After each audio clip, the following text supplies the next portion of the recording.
Hello viewers, আমি poppy পাল। আমি অদ্রিজা পাল টুসু। আর ক্যামেরার পেছনে আমি অরুণ কান্তি পাল। সবাইকে স্বাগতম আমাদের চ্যানেল রঙিন মাটিতে। মাটির জিনিসকে আমরা নানা রঙে রাঙিয়ে তুলি, আর ঠিক এই চিন্তা থেকেই আমরা আমাদের উদ্যোগের নাম দিয়েছিলাম রঙিন মাটি। এর সাথে জড়িয়ে আছে অনেক আবেগ আর ভালোবাসা। একটু একটু করে আমাদেরকে এগিয়ে নিয়ে গেছে এই রঙিন মাটি। 2020 সাল থেকে আমরা এই কাজটি শুরু করেছি, আর আমাদের সাথে ছিল আমাদের এই একমাত্র কন্যাটি। আমাদের এই মাটির জিনিসগুলো টুসু খুব আগ্রহ নিয়ে দেখে, ওর মনে অনেক অনেক কৌতূহল। টুসু, তুমি বলো কেমন লাগে এই কাজগুলো? অনেক ভালো। হ্যাঁ, মাটির কি কি জিনিস তুমি দেখেছো? মাটির ব্যাংক, পুতুল, তাই না? আর কি কি দেখেছো? আরে অনেক কিছু। হাঁড়ি, কড়াই, এইসব খেলনা, তাই না? অনেক ভালো লাগে রং করা দেখতে। হ্যাঁ। হ্যাঁ, তোমার মাটির খেলনা আছে? তাই অনেক আছে, তাই না? তুমি তো রান্না করো এগুলো দিয়ে, তাই না? রান্না করে আবার সবাইকে দাও। আর এমনি বাড়ির পাশে থেকে ডেকে নিয়ে আসে ওদের ঠাম্মাদের।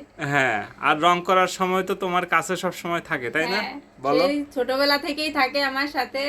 অনেক বকাও খায়, কারণ মশা থাকে রাতের বেলায়। এই জন্য ওকে বলি যে মশারির ভিতরে যা, তাও যেতে চায় না, পাশেই বসে থাকে যতক্ষণ আমি থাকি। হ্যাঁ, সে যাই হোক, এই কাজ শুরু করার আগ থেকেই যখন বলেছি যে এই কাজ করব, তখন থেকে অনেক চড়াই উতরাই গেছে, এখনো আছে, আর ভবিষ্যতেও জানি যে থাকবে। এটা নিয়ে আমাদের চলতে হবে। আর আপনাদের মতন শুভাকাঙ্ক্ষী পেয়েছি বলেই এখন পর্যন্ত যেতে পারছি এই কাজ করে। এবার তুমি বলো। হ্যাঁ, আসলে এই বাধাবিঘ্ন এগুলো থাকেই, চড়াই উতরাই এগুলো থাকেই, এগুলো হচ্ছে জীবনের অংশ। মূল কথা হচ্ছে এটাই জীবন। সত্যি কথা বলতে গেলে আমরা তেমন কাউকেই পাশে পাইনি। আমরা দুজনেই মনের জোর রেখে এগিয়েছি, আর আপনাদের ভালোবাসা তো সাথে ছিলই আমাদের। মাটির ব্যাংক আমরা বিভিন্ন রঙের করে থাকি, তো এটা হচ্ছে সাদা, একদম কিউট, একদম পিচ্ছি, সকলেই পছন্দ করে এরকম সাইজটা। গোলুমোলু টাইপের হ্যাঁ, একদম ব্যাংকটা। গোলুমোলু ব্যাংক। আর অন্য কালার করার আগে আমরা সাদা কালার করে নিই, তাহলে অন্য কালারটা ফুটে বেশি। হ্যাঁ, এই যে এগুলো, সুন্দর লাগে দেখতে। হ্যাঁ এগুলো নীল হয়েছে, একদম অসাধারণ লাগছে দেখতে। আর আর এই ব্যাংকগুলো কিন্তু পুনর্ব্যবহার, ভাঙা লাগবে না কিন্তু ভরে গেলে। পুনর্ব্যবহার উপযোগী। হ্যাঁ, হ্যাঁ, সেটা তো আছেই। আর এমনি দেখতে এত কিউট লাগছে, এর উপরে আবার নীল হবে, সেটা অনেক সুন্দর ফুটবে। এরকম করে আমরা লাল, সবুজ, হলুদ। হলুদ, এরকম অনেক কালার করেছি। হ্যাঁ, মিষ্টি কালার। মিষ্টি কালার।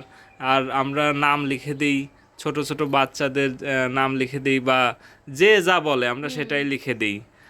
এটা হচ্ছে আরও আমাদের বিশেষত্ব। মাটির ব্যাংকের প্রতি আমার বিশেষ একটা ভালো লাগা কাজ করে, কারণ সঞ্চয়ের প্রবৃত্তি তৈরি হয় এতে। ছোট থেকে বড় সবার মধ্যে সঞ্চয়ের প্রবৃত্তি থাকা উচিত। হ্যাঁ, এবং এটা ছোটবেলা থেকে যদি অভ্যাসটা গড়ে ওঠে, তাহলে একটা শিশু যখন বড় হবে, নিজের পায়ে দাঁড়াবে, তখনও তার ব্যক্তিগত এবং পারিবারিক জীবনে এটা অনেক কাজে লাগবে, তাই না বলো? হ্যাঁ, মাটির ব্যাংকে যে টাকা জমাতে শিখবে, সে একসময় ব্যাংকে অ্যাকাউন্ট খুলবে, এবং এই অভ্যাস তার অনেকটাই কাজে লাগবে। ঠিক বলেছো।